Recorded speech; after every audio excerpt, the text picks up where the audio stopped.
दा के बारे में सेंटेंस आया है, the Canberra is the capital of Australia. इस सेंटेंस में आपको दा के बारे में और क्लियर हो जाएगा। ये जी का प्रश्न भी हो गया तुम्हारी जनरल नॉलेज में होगी। ऑस्ट्रेलिया की राजधानी का नाम क्या है? कैनबरा। ये भी कंपटीशन में आता है क्वेश्चन, जीके में आ जाता है ऑस्ट्रेलिया की राजधानी क्या है? कैनबरा। अब देखिए इसमें क्या गलती हो सकती है, हमें इसको ध्यान देना है। इसमें दा का प्रयोग आ गया तुम्हारा, दा भी क्लियर हो जाएगा।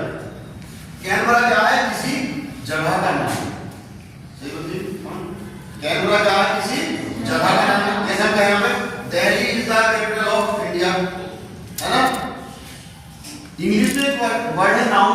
नाउन जानते हो? Noun is the name of person, place और थिंग, क्वालिटी और एनी मटेरियल। किसी मटेरियल का, किसी व्यक्ति का, किसी क्वालिटी का, किसी स्थान का नाम या किसी वस्तु के नाम को हम नाउन बोलते हैं, है ना? नाउन 5 प्रकार की होती हैं, जिनमें से एक होती है प्रॉपर नाउन। ठीक है, हम प्रॉपर नाउन के बारे में बात करेंगे और प्रॉपर नाउन का यूज है। प्रॉपर नाउन वो होती है जो किसी का पार्टिकुलर नाम होती है, चाहे वो किसी व्यक्ति का नाम हो, चाहे किसी स्थान का नाम हो, चाहे किसी वस्तु का नाम, वो प्रॉपर नाउन होती है। जैसे हमने कहा क्या नाम है तुम्हारा? स्नेहा, तो स्नेहा प्रॉपर नाउन हो गया। ठीक है, हमने कहा अंशु, अंशु प्रॉपर नाउन हो गया। ठीक है, तो प्रॉपर नाउन होता क्या है? प्रॉपर नाउन होता है जो किसी का पार्टिकुलर नाम हो। तो याद रखना है ये जो कैनबरा है ये किसी स्थान का नाम है, तो ये प्रॉपर नाउन है। ऐसे ही प्रॉपर नाउन किसका कौन है? ऑस्ट्रेलिया, क्योंकि ये प्रॉपर किसी जगह का नाम है। तो ऐसी नाउन के पहले दा का प्रयोग नहीं करते हैं। देखो दा का एक नियम और पता रखें कि दा का प्रयोग किसी भी प्रॉपर नाउन के पहले नहीं करते, यानी कभी भी हम क्या नाम होता है? अंशु। दा अंशु या दा अंशु नाम यूज नहीं करेंगे। दा राजू नहीं बोलेंगे। कभी सुना है दा नाम? दा राजू, है ना? क्योंकि प्रॉपर नाउन के पहले कभी भी दा नहीं आता। दा अगर यूज नहीं करेंगे। दा बाद में तो यूज कर सकते हैं, लेकिन दा अगर यूज नहीं कर सकते हैं क्योंकि प्रॉपर नाउन है। तो दा कैनबरा, कैनबरा है कैपिटल की राजधानी ऑस्ट्रेलिया की, तो ये दा हट जाएगा, ये खाली होगा Canberra is the capital of Australia. अब देखिए यहां पर हमने लगाया दा कैपिटल, यहां पर दा लिखा, Canberra is the capital of Australia. Clear हुआ? समझ आया? Yes sir. ये भी 2020 में आ चुका है क्वेश्चन। इसी तरह से आप एक और सेंटेंस और कर सकते हो, the Delhi is the capital of India. ये तुम्हें खुद करना है सेंटेंस, कर लोगे? Yes sir. ये खुद करना है। ये भी 2020 में आ चुका है ऑस्ट्रेलिया वाला question number 6। Sun rises in the east, ये 2020 में आ चुका है।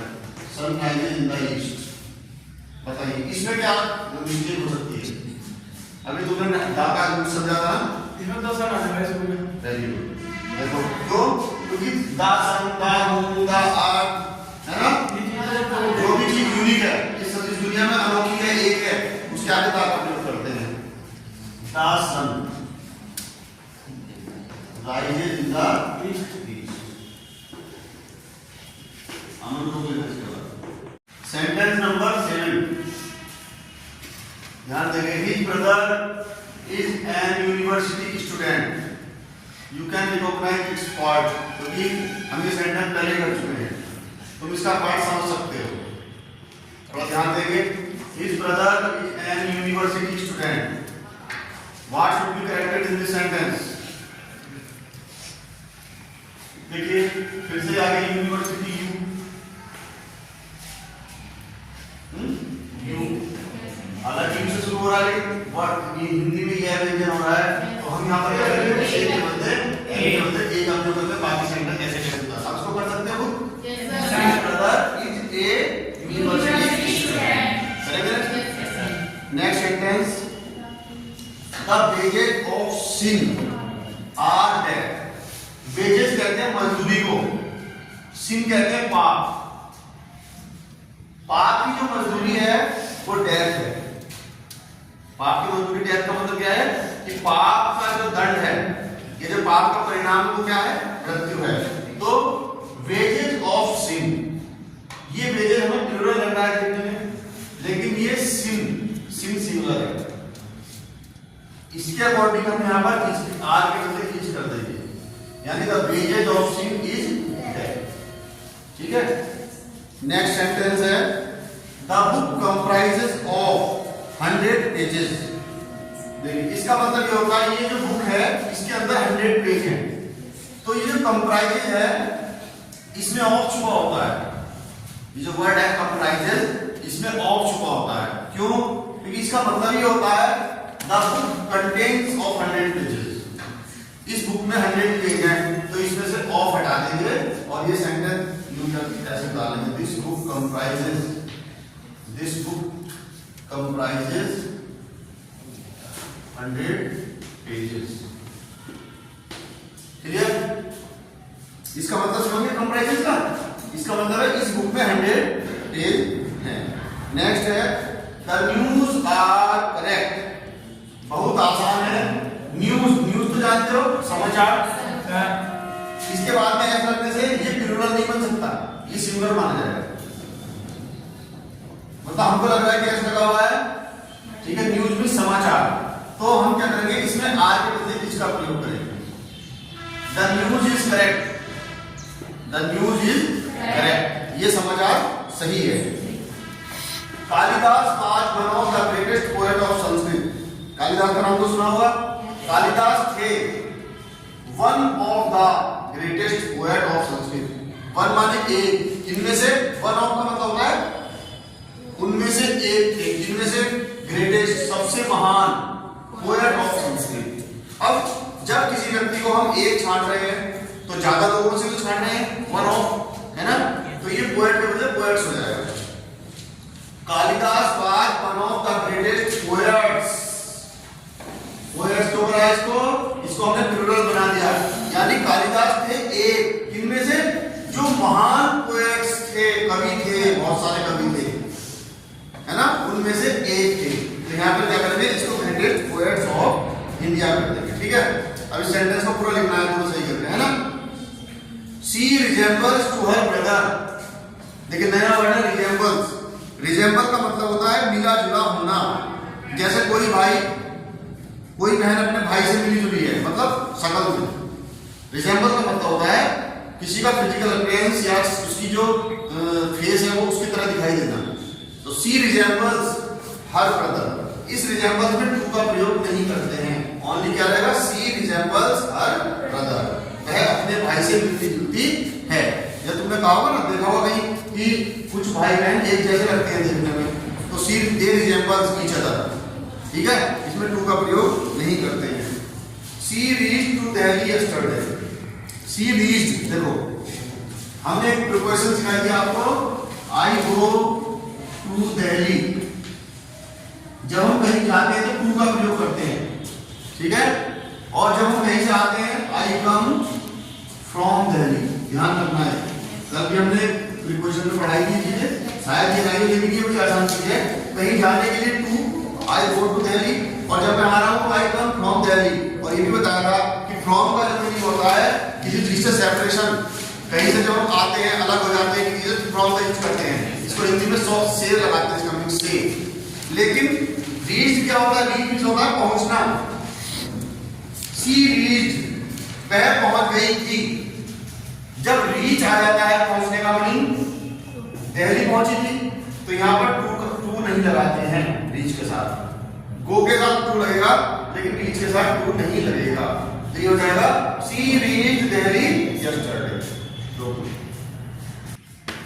14 number, he entered into the room। Enter माने जानते हो, प्रवेश करना है।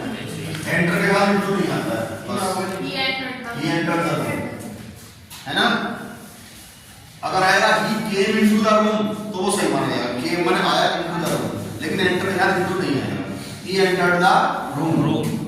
either of the roads lead to station। देखिए either of the roads, English में यहां पर ध्यान दीजिए, either नाइदर और, इसके साथ आता है और, इसके साथ आता है नो। डिटेल में पढ़ना है इसको, आइदर और नाइदर नो, है ना। आइदर पॉजिटिव माना जाता है, ये नेगेटिव माना जाता है नाइदर। आइदर माने होता है किन्हीं दो चीजों में से कोई एक चीज, है ना, और नाइदर किन्हीं दो में से कोई भी नहीं। समझ गए? आइदर ऑफ द रोड्स, दोनों में से कोई सी भी रोड, कोई भी, आइदर माने कोई भी रोड्स, रोड्स माने रोड, सड़कों में से। इसका प्रयोग इस तरह से होता है, आइदर ऑफ द रोड्स, यानी ये जो बहुत सारी सड़कें हमारे सामने हैं, बहुत सारी हो या दो हो या तीन हो, उनमें से कोई भी, है ना, either lead to the station, station की तरफ जाती है। तो जो हमारा सब्जेक्ट है वो पूरा ये है, आइदर ऑफ द रोड्स। तो हम क्या करते हैं कि इस रोड्स को लेकर के इसको प्लूरल मान लेते हैं। प्लूरल यानी बहुवचन, ये बहुवचन नहीं है, क्योंकि बात तो हम किसी एक की कर रहे हैं। हमारे पास 100 सड़कें हैं, हम कह रहे हैं कोई सी भी एक सड़क अगर हम पकड़ लेंगे तो स्टेशन पर हम चले जाएंगे। तो इसको देखते हुए यहाँ प्रेजेंट इंडेफिनिट टेंस में एस जोड़ देते हैं, लीड्स। जिन्होंने प्रेजेंट इंडेफिनिट टेंस पढ़ा होगा उनको पता होगा कि प्रेजेंट इंडेफिनिट टेंस में सिंगल पर्सन के साथ एस जोड़ते हैं, गोज, लीड्स, ईट्स, है ना। तो लीड्स टू द स्टेशन, समझना। बाकी सेंटेंस ऐसे रहेगा, either of the roads leads to the station. Very important sentence, exam में खूब पूछा जाता है। Sharad is inferior than Rahul, Sharad is inferior than Rahul. ध्यान रखना है, 4 वर्ड है, सीनियर, जूनियर, इंफीरियर और सुपीरियर के बाद टू का प्रयोग होता है। ये याद कर लेना, लिख लेना, नहीं हो, टू का प्रयोग होता है। टू, ये रूल है। सीनियर, जूनियर, इंफीरियर, सुपीरियर के बाद टू का प्रयोग होता है। कैसे? Sharad is inferior to Rahul, very good, inferior to Rahul. समझ में आया? एक सेंटेंस हम अपनी तरफ से लेते हैं, दो sentence. You are junior than me, क्या करेंगे? जूनियर टू मी, है ना। You are junior to me, ये 4 वर्ड है ना, सीनियर, जूनियर, इंफीरियर, सुपीरियर, है ना। My brother is superior than my sister in study। आगे सेंटेंस आया, क्या करेंगे इसमें? मेरा भाई सुपीरियर है मेरी बहन से स्टडी में, तो सुपीरियर, ये देन के, सॉरी, देन के बदले क्या करेंगे? टू कर, सुपीरियर टू माय सिस्टर, है ना। ये दोनों सेंटेंस एग्जाम में नहीं आए तो मैंने अपनी तरफ से दिए हैं, लेकिन इस तरह का सेंटेंस भी आ जाते हैं। तो ये 4 वर्ड है, सीनियर, जूनियर, इंफीरियर, सुपीरियर। और मैं आपको बता दूं, ये वाला सेंटेंस भी खूब पूछा जाता है एग्जाम में, बोर्ड की परीक्षा में। इन 4 वर्डों से एक वर्ड वाला सेंटेंस काफी बार पूछा जा चुका है। तो समझ में आया सिंटैक्स? जी सर। ये अभी 15 सेंटेंस और 16 सेंटेंस आपके लिए इंपॉर्टेंट सेंटेंस है, जो एग्जाम के लिए तुम्हें जरूर करने चाहिए। और इनको बार बार, मेरे ख्याल से 2-3 बार अगर आप कर लेंगे तो ये समझ में आ जाएंगे, ठीक है।